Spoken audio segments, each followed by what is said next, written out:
నమస్తే. హరివాస్తు నుంచి వాస్తుకు సంబంధించిన ఎన్నో సమస్యలకి మనకి సొల్యూషన్ దొరుకుతోంది. చాలా మందికి అవగాహన కలుగుతోంది. ఇంకా మీకు డౌట్స్ ఉంటే ఖచ్చితంగా కామెంట్ బాక్స్‌లో తెలియచేయండి. మెట్లకి సంబంధించి ఒక మంచి వీడియో చేయబోతున్నాను. గతంలో చాలా వీడియోస్ మనం మెట్లకి సంబంధించి మాట్లాడున్నాం. ఇప్పుడు ఇది మాట్లాడేది ఏమిటి అంటే రెగ్యులర్‌గా మనం ప్రతిరోజు మన ఇంట్లో చూసేది. Is it right are wrong అని చాలా మందికి ఒక ప్రశ్న మిగిలిపోతుంది. అది కరెక్టా కాదా? హరిగారు ఏం చెప్తారనేది తెలుసుకుందాం. నమస్కారం హరిగారు. నమస్తే. మెట్లకి సంబంధించి చాలా మంది ఈశాన్యంలో బరువు ఉండకూడదని మెట్లు పెట్టుకోరు. ఉన్న మెట్లను కూడా తీసేస్తున్న సందర్భాలు చూస్తూ ఉన్నాం. అయితే అసలు మెట్లు అనేవి డోర్ ముందు ఉండాలా ఉండకూడదా అని చెప్తూ ఈశాన్యంలో మెట్లు ఉండొచ్చా ఉండకూడదా ఈ విషయాలు కూడా చెప్పండి. మనము మెట్లకు సంబంధించి గత ఎపిసోడ్స్ లో చేసినప్పుడు బయట మెట్లు అయితే జనరల్ మెట్ల గురించి ఒక 3-4 రకాలుగా చెప్తారండి. సో బయటి మెట్లు అయితే అన్ని వైపులా ఉండొచ్చు. అయితే ఉచ్చస్థానంలోనే ఉండాలనేది కండిషన్. ఉచ్చస్థానం అని ఎలా క్యాలిక్యులేట్ చేయాలి అని అనుకుంటే ఇంటి లోపల నిలబడి రోడ్డు మీద చూస్తున్నప్పుడు ఎడమ వైపే మెట్లు ఉండాలి. Any facing. ఎగ్జాంపుల్ తూర్పు మాట్లాడదాం. తూర్పు ఉంటే ఈశాన్యంలో మెట్లు ఉండాలి. ఉత్తరం చూస్తే వాయువ్యంలో మెట్లు ఉండాలి. నెక్స్ట్ పడమర చూస్తే నైరుతిలోనే మెట్లు ఉండాలి. నెక్స్ట్ దక్షిణం చూస్తే ఆగ్నేయంలోనే మెట్లు ఉండాలి. ఇది ఖచ్చితమైన నియమం. అయితే బయటి నుంచి చూసినప్పుడు ఇవన్నీ రైట్ సైడ్కి వస్తాయి, లోపల చూసినప్పుడు లెఫ్ట్ సైడ్కి వస్తాయి. అయితే అసలు ఈశాన్యంలో మెట్లు ఉండొచ్చా అని చాలా మంది క్వశ్చన్ వేస్తారు. ఈశాన్యం చాలా బరువు అవుతుంది కదా అని మాట్లాడతారు. మరి బరువు అవుతుంది అన్నప్పుడు ప్రతి ఇంటికి ఈశాన్యంలోనే పిల్లర్ వేస్తారు. మరి ఎందుకు వేస్తున్నారు అనేది నా ప్రశ్న. ఇది మొదటి పాయింట్. 100% శాస్త్రాల్లో వీటి వివరణ ఉంది. తెలియని వాళ్ళు, ఇది ఎక్కడన్నా ఉందా అని ప్రశ్నించే వాళ్ళు, అసలు ఇది లేనే లేదు అన్న వాళ్ళు గాయత్రి వాస్తులో కానీ లేదంటే కొన్ని శాస్త్రాల్లో వీటికి సంబంధించిన వివరణ ఉంది. ఇన్ ఫ్యూచర్ వాటి ప్రూఫ్తో సహా ఒక ఫోటో లాగా నేను యూట్యూబ్లోనే ఒక వీడియోలో చేసి కూడా పెడతాను. రైట్. సో ఇది ఒక కండిషన్. అయితే మనకేం చెప్పారు అంటే ఏ వైపైనా మెట్లు పెట్టుకోవచ్చు అని చెప్పేశారు. అందులో ఎలాంటి ప్రశ్న లేదు. ఇంటి బయట అయితే ఉచ్చస్థానం చెప్పారు, ఇంటి లోపలైనా ఉచ్చస్థానమే చెప్పబడింది. అయితే ఇంటి లోపల అయితే మనకు బ్రహ్మస్థానంలో రావద్దు, సోమసూత్రంలో రావద్దు, నాగసూత్రంలో రావద్దు, శూల సూత్రంలో రావద్దు. అంటే సింపుల్గా చెప్పాలంటే 4 కార్నర్ నుంచి మొదలు పెట్టొద్దు, 4 సెంటర్స్ నుంచి మొదలు పెట్టొద్దు, బ్రహ్మస్థానం నుంచి మొదలు పెట్టొద్దు. వీటన్నిటికి సంబంధించిన మధ్య స్థానాలు అంటే సెంటర్, కార్నర్, మధ్యస్థానం, సెంటర్, కార్నర్, మధ్యస్థానం. అయితే మొదటి మెట్టు మాత్రమే ఇక్కడ కండిషన్. ఈశాన్యంలో ఫర్ ఎగ్జాంపుల్ మెయిన్ డోర్ తూర్పు ఉంది. తూర్పు ఒక 2-3 అడుగులు, ఒక 5-6 అడుగులు ముందుకు పొల్లిన తర్వాత అక్కడి నుంచి ఈశాన్యంలో ఇట్లా రొటేషన్ చేసి పైకి వెళ్ళిపోవచ్చు. ఏమీ కాదు, సంబంధం లేదు.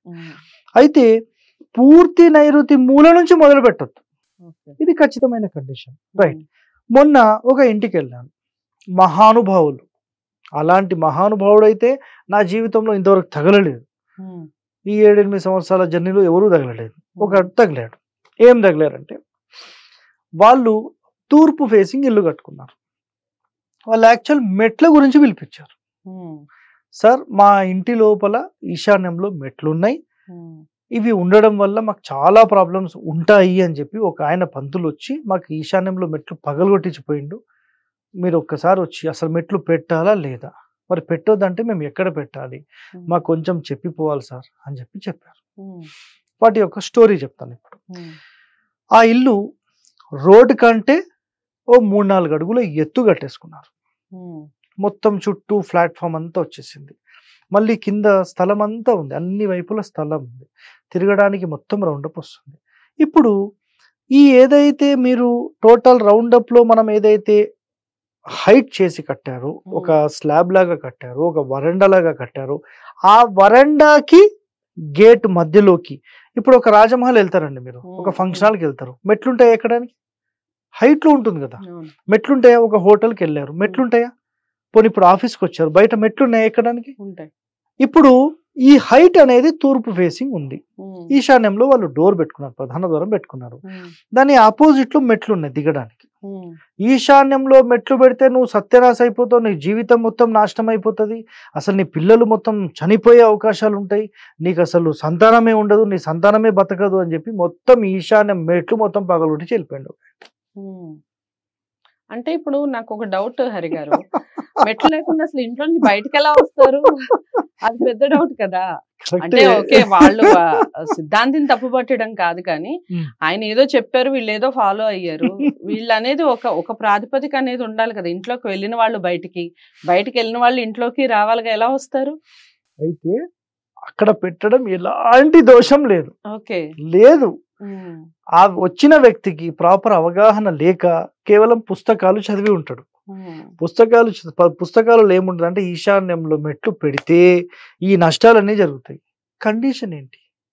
ఈశాన్యంలో ఇంటి యొక్క పూర్తి మూల నుంచి మెట్లు ఉండొద్దు, ఈశాన్య మూలకు దిమ్మె ఉండొద్దు, ఈశాన్య మూలకు బరువులు ఉండొద్దు అనేది కండిషన్. ఇల్లు వరండా బయట, వరండా నుంచి కిందికి దిగడానికి మెట్లు ఉంటే మెట్లను పగలగొట్టించిపోయింది ఆయన. మెట్ల సెటప్ మొత్తానికి ₹1,00,000 అయింది. ఆ స్టోన్స్ అవంతా చాలా బ్యూటిఫుల్ గా చేసుకున్నారు. అదంతా పీకి పడేసి మరి ఎట్లా పోవాలరా బాబు పైకి అంటే, సార్ దారి అయితే లేదు, ఒక చెక్క పెడతాం సార్, దాని మీదకి ఎక్కిరండి అన్నారు. అదేమిటది అంటే చెక్క కూడా లైక్ మెట్లే కదా, నాకు అది డౌట్. అట్లా కాదు, చెక్క అంటే జస్ట్ ఒక వుడ్ లాగా ఒక పీస్, ఏదైనా కానీ ఇప్పుడు మనం ఎక్కుతున్నాం, అది బరువు కాదు కదా, ఓకే అది స్లైట్ వెయిట్ కదా, మళ్ళీ తీసేయచ్చు కదా. ఈశాన్యం కదా, మెట్లు అనేది ఉండద్దు అంటే ఎక్కడానికి ఏది ఆధారం చేసుకుంటే అదే కదా మెట్టు, అంతే. అయితే ఈ పనులు చేశారండి. అయితే ఈశాన్యంలో ఉండొద్దు అనే కండిషన్ లో దీన్ని అంతా పీకి పడేశారు. ప్రేక్షకులారా ఒక్కటే గుర్తుపెట్టుకోండి, ఒక సరైన ఎక్స్పర్ట్ ని మీరు పిలవకపోతే, సరైన నాలెడ్జ్ ఉన్న పర్సన్ ని మీరు పిలవకపోతే నష్టపోయేది మీరే. ఇప్పుడు ₹1,00,000 పోయినాయి, మళ్ళీ కట్టాలంటే మళ్ళీ 1,00,000, కట్టడానికి 1,00,000, పగలగొట్టడానికి 20,000, మళ్ళీ కట్టడానికి ఇప్పుడు 2-3 లక్షలు అవుతాయి. ఎందుకంటే పనిలో పనేమో తక్కువ అవుతుంది, ఇప్పుడు మళ్ళీ స్పెషల్ గా చేసుకోవాలి, మళ్ళీ డబుల్ వర్క్. ఇప్పుడు ఇదంతా అయిపోయింది. At the time of planning మాకు కన్సల్ట్ చేశారు. ఓ ₹30,000 ప్లానింగ్ అవుతుందంటే వద్దు మాకు అని చెప్పి వదిలేస్తారు. ఇప్పుడు 2.5-3 లక్షల దాకా వాళ్ళకి ఓకే, మా ఇంటికే మేము పెడుతున్నాం, మీకేమని ఇస్తున్నామా అంటే ఎదుటోనికి ఇవ్వరంట, వాళ్ళ ఇంటికైతే ఎంతైనా పెట్టుకుంటారంట.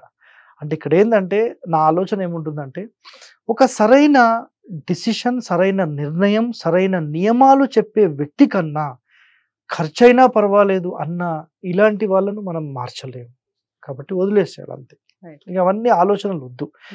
మెట్లకు సంబంధించిన కండిషన్స్ లో ఖచ్చితమైన నియమం ఏముంటుంది అంటే, మన ప్రధాన ద్వారం అంటే మన ఇంటి నుంచి మనం బయటికి వచ్చేటప్పుడు దిగే మెట్లు ఉండొచ్చు, ఎలాంటి ఇబ్బంది లేదు, ఎలాంటి నష్టం లేదు, భయపడాల్సిన పనే లేదు, క్లియర్ కట్ అండి. ఓకేనా? రెండో పాయింట్, అపార్ట్మెంట్ కల్చర్లో ప్రధాన ద్వారం ముందు ఎక్కే మెట్లు ఉంటాయి, చూసారా ఎప్పుడన్నా? కొన్ని సందర్భాల్లో ఎక్కే మెట్లు ఉంటాయి, అది దోషము. అది ఈశాన్యము, తూర్పు, పడమర, దక్షిణం నాకు అవసరం లేదు. మెయిన్ డోర్ ముందు ఎక్కే మెట్లు ఉండొద్దు, దిగే మెట్లు ఉండొచ్చు. క్లియర్? ఇప్పుడు ఇదే మెట్ల గురించి మనం ఇప్పుడు తూర్పు మాట్లాడాం, సరే. ఉత్తరం అయితే మళ్ళీ ఈశాన్యంలో ఉండొద్దు, అది కూడా పగలగొట్టిస్తారు. దక్షిణం ఉందని కూడా మెట్లు ఉన్నాయి కదా, బరువు అయింది, మంచి బరువు ఉంది కాబట్టి నువ్వు స్ట్రాంగ్ గా ఉంటావు అంటారు. మళ్ళీ ఇంకొకటి వచ్చి మెట్లు ఉన్నాయి కానీ నువ్వు రోడ్డు మీదకి దిగుతున్నావు, అసలు దక్షిణం పల్లం అయిపోయింది అన్నాడు ఒక ఆయన. ఓ సందర్భంలో వెళ్తే పల్లం అయిపోయింది అన్నాడు. ఒక పని చేయండి, ఒక 1,00,000 లారీలు మాట్లాడండి మట్టి, మీ ఇంటికి దక్షిణం మొత్తం ఇండ్లు ఉన్నాయి కదా, మొత్తం ఫిలప్ చేసేసేయండి, మస్తు బరువు అయిపోతుంది నేను చెప్పొచ్చు. ఇంకేం చెప్తామండి? ఈ బరువుల పంచాయతీ ఏందో, వీళ్ళకు ఒక సిస్టమాటిక్ వే ఆఫ్ కన్స్ట్రక్షన్ ఏందో తెలియదు, ఒక బిల్డింగ్ ఆర్కిటెక్చర్ రూల్స్ అనేవి తెలియదు, అసలు గ్రామర్ ఆఫ్ కన్స్ట్రక్షన్ ఎలా చేయాలో తెలియదు. ఇవన్నీ తెలియకుండా ఏదో ఒకటి వచ్చి ఎవరో ఒక పంతులు, ఒక ప్రాపర్ నాలెడ్జ్ లేని వ్యక్తి వచ్చి చెప్పడం వల్ల వీళ్ళందరూ నష్టపోతున్నారు అనేది నా బాధ. ఒక సరైన డిసిషన్ తీసుకొని ముందుకెళ్ళాలి, ఎలాంటి భయపడాల్సిన పని లేదు. సింపుల్. నిజంగా నేను ఒకటి చెప్తాను, ఎలాంటి ప్రాబ్లమ్స్ ఉన్నా మీకు ఇట్లా చేద్దామని అనుకుంటే నేను ఒక సజెషన్ నా వీడియోస్లో ఏం చెప్తానంటే, ఒకసారి ప్లాన్ పంపించి ఒక చిన్న ఫోన్ అపాయింట్మెంట్ కన్సల్టేషన్ తీసుకొని మీరు మాట్లాడితే ఆ డిసిషన్ ఎస్సా నువ్వా చెప్తాను మీరు ముందుకు వెళ్ళిపోవచ్చు. ఓ ₹1,00,000 పక్కలు కొట్టిన తర్వాత ఇంకెవడం చేస్తాడు, అట్లా ఉంటుంది. సో చాలా అంటే చాలా క్లారిటీ ఇచ్చారు. మెట్లు ఎక్కడ ఉండాలి ఇప్పుడైతే మీకు అర్థమైందనే అనుకుంటున్నాను. ఎక్కడ పెట్టుకోవడం వల్ల మనం హ్యాపీగా ఉండొచ్చు అనేది. హరిగారు చెప్పినట్లుగా ముందు పని కంప్లీట్ అయిన తర్వాత ఫోన్ కాల్స్ కానివ్వండి, కలవాలి అనుకోవడం కన్నా ముందు మార్పులు ఏమైనా చేసుకోవాలి అనుకున్నప్పుడే మనం కరెక్ట్ పర్సన్ని కనుక మీట్ అయితే దానికి మంచి సొల్యూషన్ దొరుకుతుంది. ఒకసారి ఆలోచించండి ఆ దిశగా. ఇక కట్టుకోవాలి అనుకున్నప్పుడు, ఇల్లు కట్టుకోవాలి అనుకున్నప్పుడు అయితే కంప్లీట్ వాస్తు అనేది ఫాలో అవుతున్నారు. ఈ మధ్య చాలా మంది వాస్తుకు చూయించుకుంటున్నారు. కాకపోతే సరైన పర్సన్ని చూయించుకోవాలి. మీరు వాస్తుకు సంబంధించిన ఏ వివరాలు కావాలి అన్నా స్క్రీన్ మీద కనపడే నెంబర్కి కాల్ చేయొచ్చు. విషయం అర్థమైంది అనుకుంటున్నాను. తప్పకుండా ప్రతి ఒక్కళ్ళకి షేర్ చేయండి, లైక్ చేసి ఛానల్ని సబ్స్క్రైబ్ చేసుకోండి. ఇలాంటి మరిన్ని విషయాలతో మళ్ళీ మీ ముందుకు వచ్చే ప్రయత్నం చేస్తాను. ఇంతవరకు సెలవు. నమస్తే.